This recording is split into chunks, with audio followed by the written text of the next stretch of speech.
Bueno, vamos a hacer una lectura de un libro que se llama La explotación. Su autor es Alejandro Piris Núñez. Capaz que si me escuchó y logró anotar ahí, capaz que le aparezca googleando. Explotación, Alejandro Piris Núñez. Día a día escuchamos noticias acerca del agotamiento del petróleo, de fuentes alternativas no contaminantes de energía y de la creciente necesidad de ella, con el consiguiente aumento del precio del petróleo y el acelerado enriquecimiento de los dueños de las compañías de ese ramo. Es sabido que para trasladar una tonelada de cualquier cosa, lo más barato es el barco. Se encarece algo con el ferrocarril, mucho con el camión y enormemente con el avión. Como es forzoso trasladar personas y productos por tierras, el ferrocarril es evidentemente el medio que economiza más combustibles, carreteras, etc. Primero, mantenimiento de los vehículos.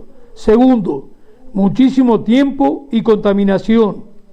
Tercero, economiza también electricidad. Cuarto, y en el caso del transporte de ganado, kilos.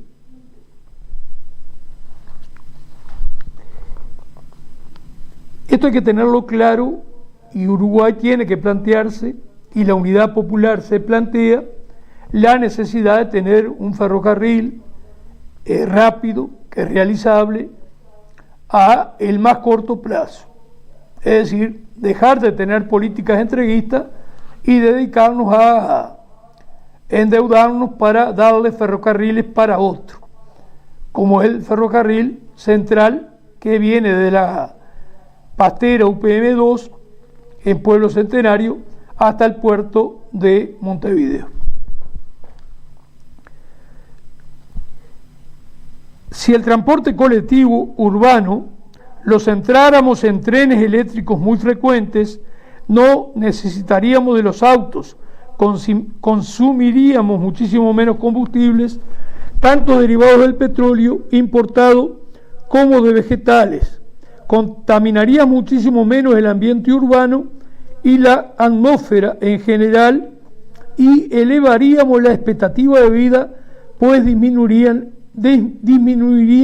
los accidentes automovilísticos. Eso para las grandes ciudades, sin duda ninguna, el tren eléctrico. El ejemplo del tren eléctrico sustituyendo a autos y camiones en los largos recorridos y a los primeros en las ciudades, el ahorro de tiempo y la disminución de la contaminación está en contradicción con los intereses de los explotadores capitalistas. Claro, es clarísimo, él los define como explotadores capitalistas, pero muy claro lo que en este país ha ocurrido desde el año 1987, gobierno de Julio María Sanguinetti, Partido Colorado, cuando se desmanteló AFE. Pues como dueño de las enormes corporaciones petroleras y fabricantes de autos y camiones, no tienen el menor interés en que los combustibles que venden sean sustituidos por electricidad, ni que los trenes eléctricos sustituyan a los autos y camiones que fabrican, aunque estos cambios mejoren la calidad de vida, la prolonguen, descontaminen el medio ambiente, liquiden la lluvia ácida y ayuden a reconstituir la capa de ozono. Los explotadores solo están interesados en el lucro máximo.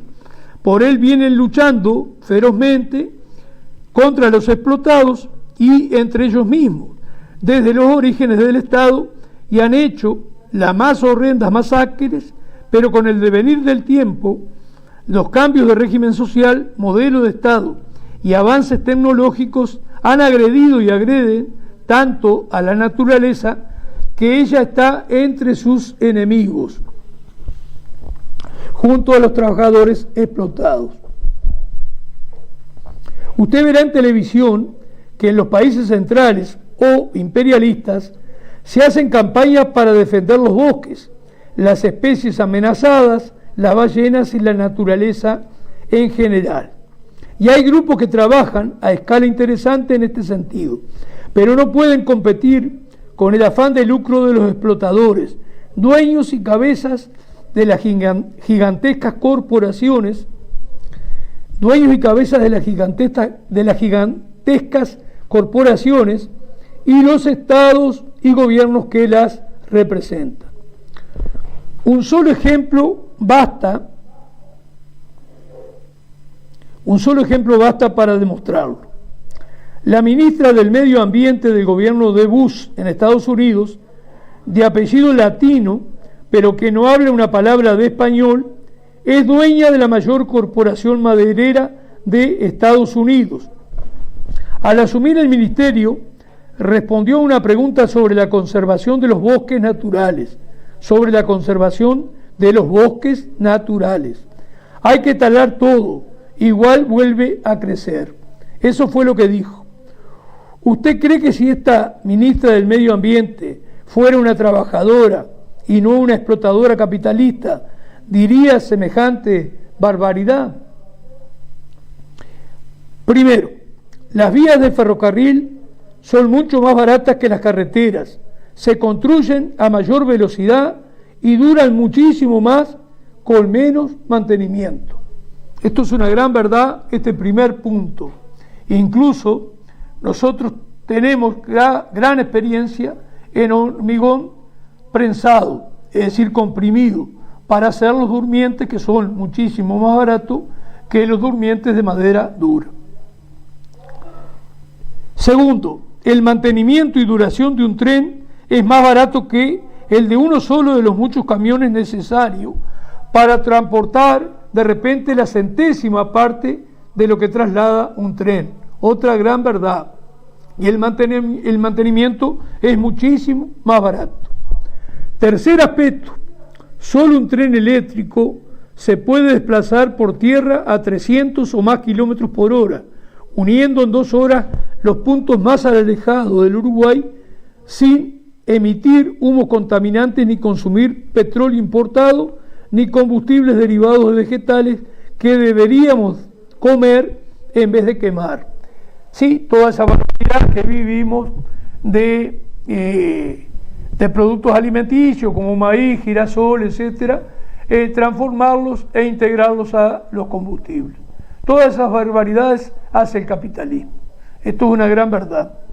Y el tema que es solamente con lograr una vía efectiva, que funcionara un tren de carga a 200 kilómetros por hora, usted se imagina todas las ventajas que esto nos proporcionaría y todo el dinero que nos ahorraríamos. Mucha gente estará pensando que estamos liquidando trabajo. Bueno, no. En el caso de la unidad, de un gobierno de la unidad popular, tiene claro las distintas cosas que hay que transformar.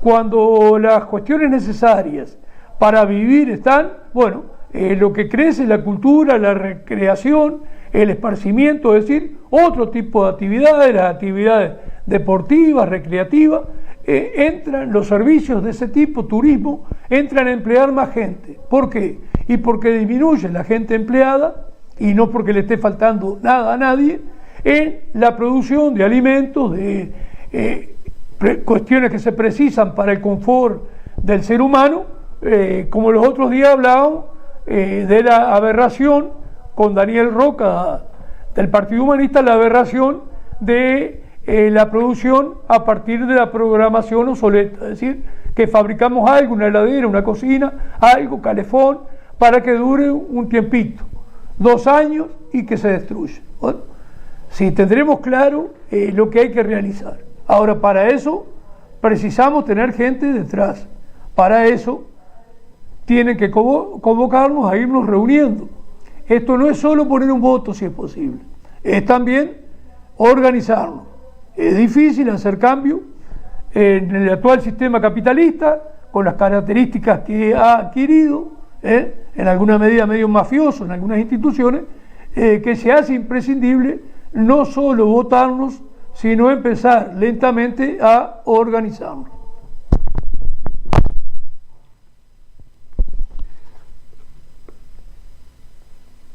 Cuarto, ahorren electricidad en los viajes largos, pues si bien gasta bastante al empezar a moverse cargados, cuando toman velocidad, su enorme peso genera una inercia tan grande que solo necesita una pequeña ayuda del motor para mantener o aumentar la velocidad.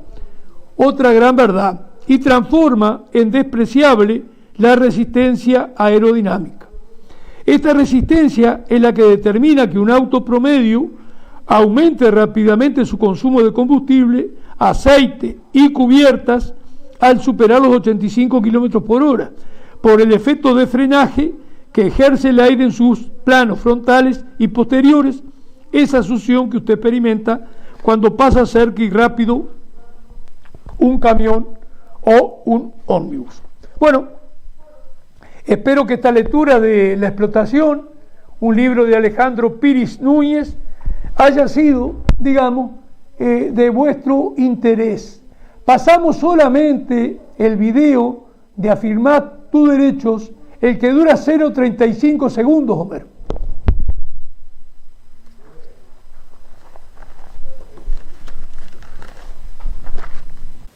Te quieren asustar.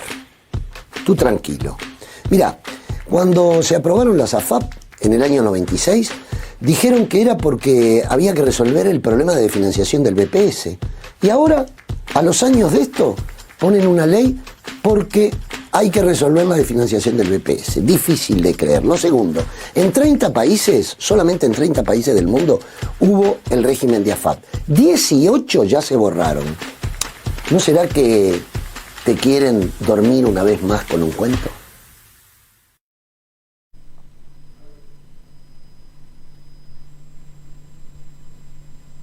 Bueno, actualmente el promedio de jubilación por BPS es de 32.229 pesos, mientras que en la SAFA el promedio es de 6.400. ¿Se da cuenta? El promedio de las jubilaciones pagas por la SAFAP es solamente de 6.400 pesos, mientras el promedio pago por el BPS equivale a 32.000 pesos 229. Acá usted ve claramente la enorme importancia que tiene fortalecer al BPS, la necesidad de votar el plebiscito, que contiene 3 cuestiones básicas, que son eliminar la SAFAP para que 1.300 millones de dólares que hoy no ingresan al BPS vuelvan a él, que es lo que corresponde, y de donde nunca debió salir la plata de los trabajadores. Segundo, alertar a todos los jóvenes que tengan 46 o menos años que por la ley que hoy está vigente, que hace obligatoria la SAFAP para todo el mundo, y no importa el ingreso, policías, militares, bancarios, profesionales, bueno, y segundo aspecto, el hecho de que quien tenga 46 años o menos está obligado a trabajar hasta los 65 años. Y el plebiscito establece que con 30 años de trabajo, a los 60 años, si quieres, te puedes jubilar. De ahí la importancia del plebiscito. Y el plebiscito, el tercer punto importante, es que establece que ninguna pasividad, es decir, pensión o jubilación, sea menor al salario mínimo nacional. Y eso equivale hoy a 22.000 pesos 200 por ahí.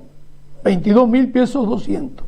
Al lado de pensiones que van de 5 a 9.000 pesos y de jubilaciones que van de 11, 12.000 a 17.000 pesos, inclusive 19.000, el hecho de poder ganar 22.000 pesos 200 por ahí, cualquier pasividad, es un enorme mejoramiento y es dinero que esa gente lo gasta acá en el mercado interno, beneficiando a toda la economía del Uruguay. Bueno, Homero, espero que lo puedas ubicar. Nos iríamos con esa parte de Uruguay soberano, donde dice 2.000 reproducciones.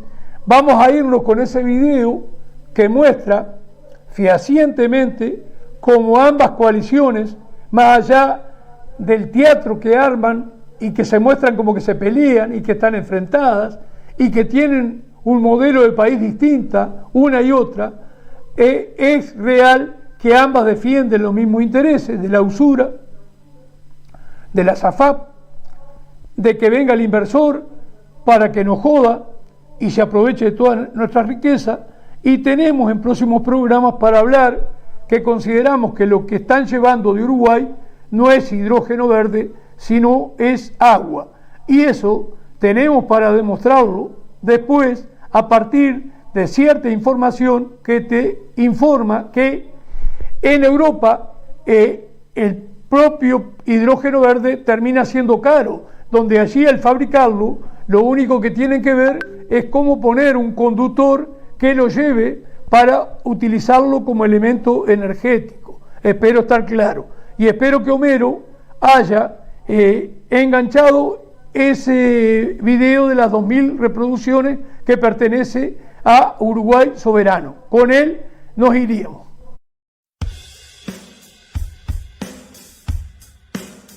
Lo que firmó el gobierno no lo podría haber hecho si lo conocía el sistema político y la ciudadanía. Le dicen a la empresa UPM, empezamos a hacer obras 2 años antes, invertimos $1.000 millones para ver qué hacen ustedes. No es digno de un Estado firmar un contrato con estas características. No pagan ni un impuesto por 30 años, después esto se cambió a 50. Este es un tema de soberanía nacional. Nuestro Poder Judicial queda impedido de juzgar porque eso queda sujeto a cortes internacionales en Estados Unidos.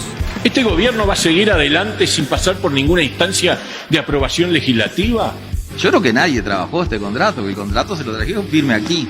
UPM obviamente defendió a la empresa. Todavía yo estoy por saber quién defendió a los uruguayos, porque en el acuerdo nadie se sentó a defender a los uruguayos.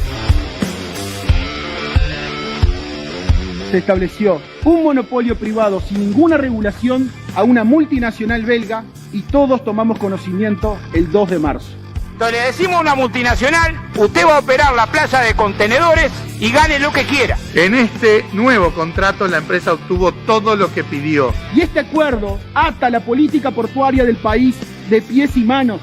Además entregamos la acción de Oro y por tanto esa empresa puede vender y hacer un enorme negocio, irse y que se arreglen los uruguayos que vengan con la que compre.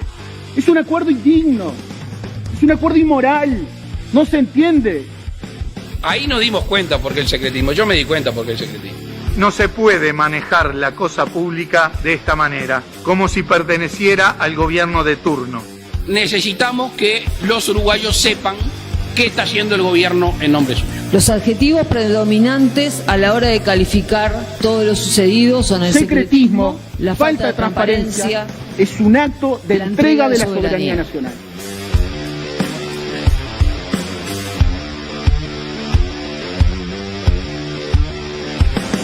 Los uruguayos necesitan saber qué vamos a hacer con su país.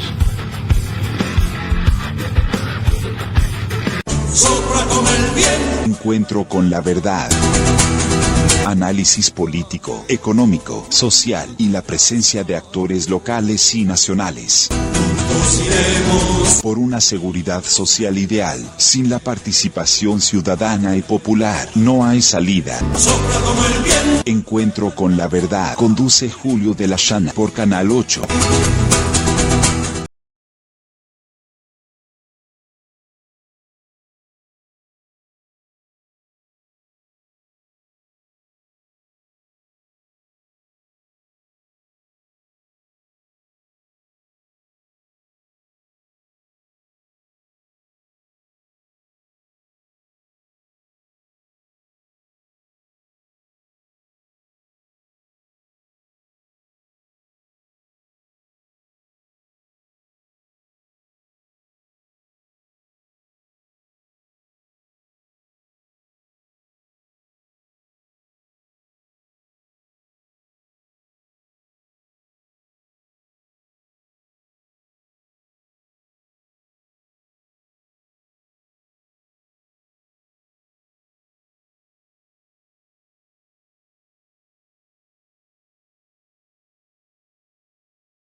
Gazebos, sillas para la playa, conservadoras.